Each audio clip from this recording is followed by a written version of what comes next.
Oke, ketemu lagi dengan channel saya Priyono Pekebun Buah. Assalamualaikum warahmatullahi wabarakatuh. Teman-teman sekalian, sore ini akan kita bahas adalah tentang usaha bibit jambu kristal bila kita mendatangkan dari Jawa. Ini nanti buat pembelajaran juga teman-teman yang ada di luar Jawa yang mau usaha uh, di bidang pembibitan ya. Nanti kita hitung berapa sih sebenarnya angka ideal untuk harga, menentukan harga suatu produk bibit. Kita ambil contoh nanti satu aja di jambu kristal ya. Padahal nanti kan bibit itu banyak sekali, ada durian, mangga dan sebagainya. Tapi kita akan bahas di jambu kristal yang risikonya agak rendah. Kalau durian pasti akan berbeda. Tapi nanti kita akan singgung dikit lah dengan berbagai macam bibit ya. Oke, sekarang kita langsung aja. Saya ambil papan tulis dulu biar agak lebih jelas ya hitungannya.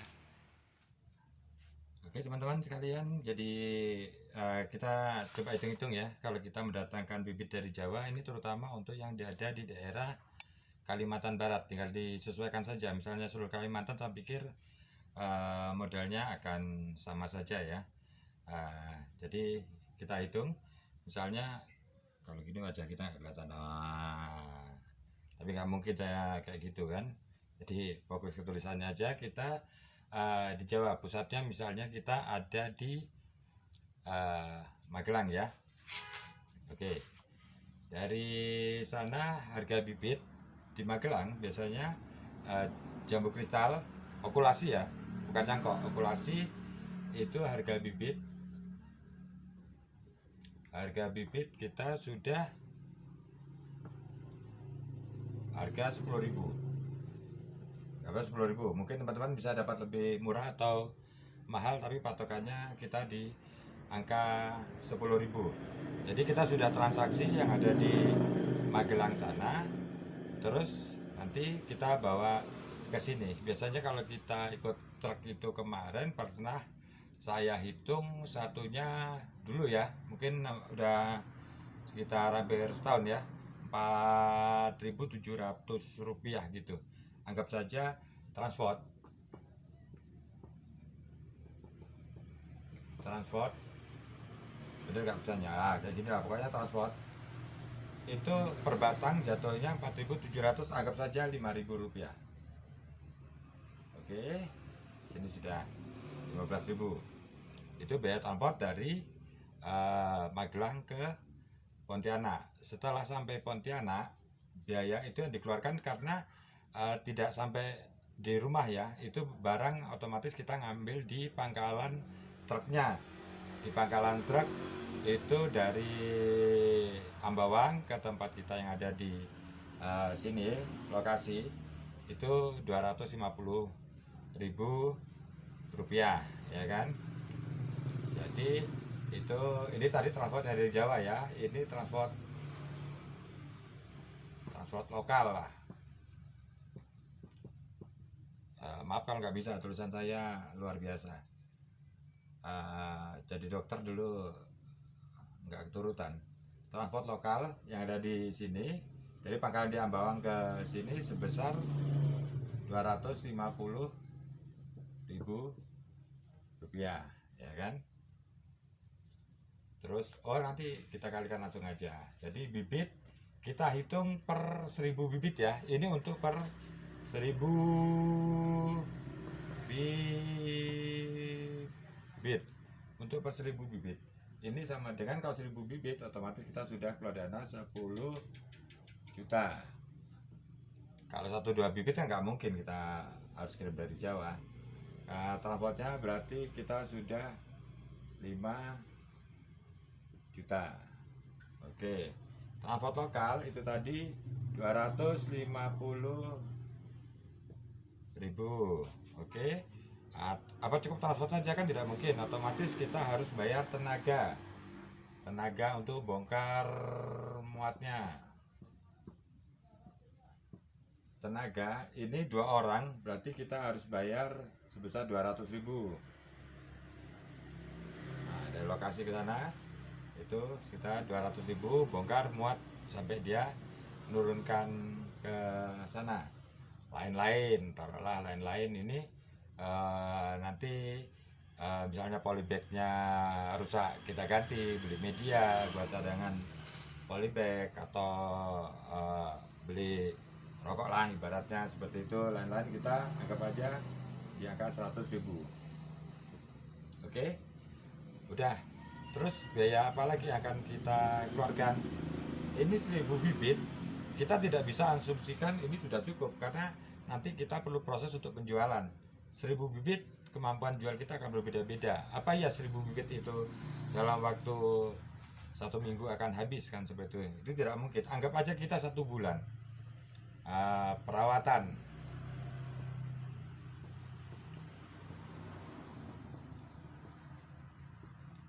Satu bulan ya, 1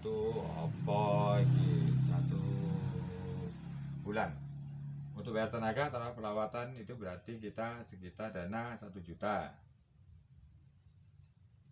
dengan bibit tersebut ya, nyiram apa semua seperti itu kita bayar, termasuk nanti bantuin penjualan dia ya. Jadi perawatan itu. Nah ini kita total semua ini jelas ya, tadi 1.000 bibit ya. Perawatan setelah itu kita total jatuhnya 17 juta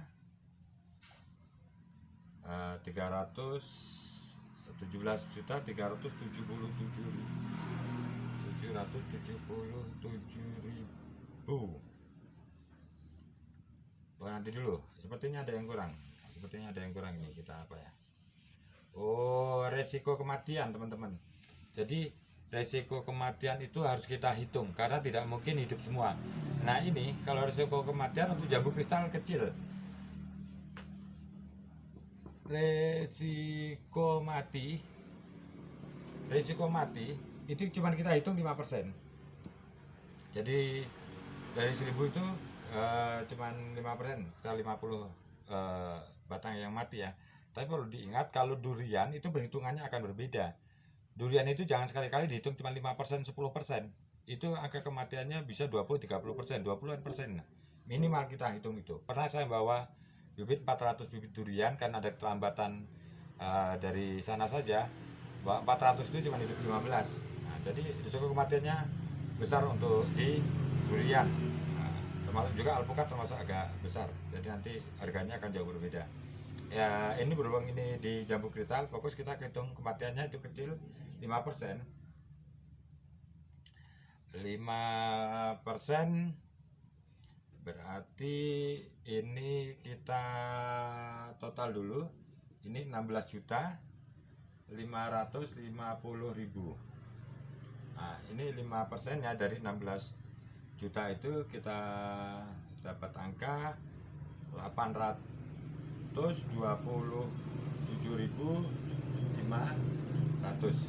Oke ya.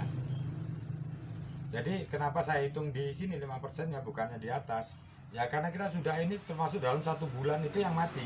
Berikut perawatan kita datang apa, nanti ada yang menyusul kematian seperti itu, udah selama 1 bulan kita rawat itu ada yang mati kan. Jadi 5%-nya kita hitung setelah biaya perawatan, jangan di atas ini. Jadi kalau kita total ini sudah modalnya apa, total pengeluaran kita 17.377.500 rupiah untuk 1.000 bibit. Berarti modal pertanaman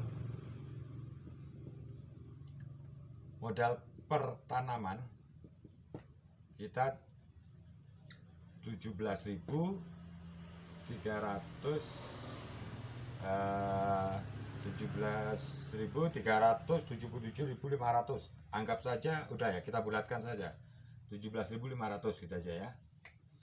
Jadi ini angka modal kita 17.500 teman-teman sekalian.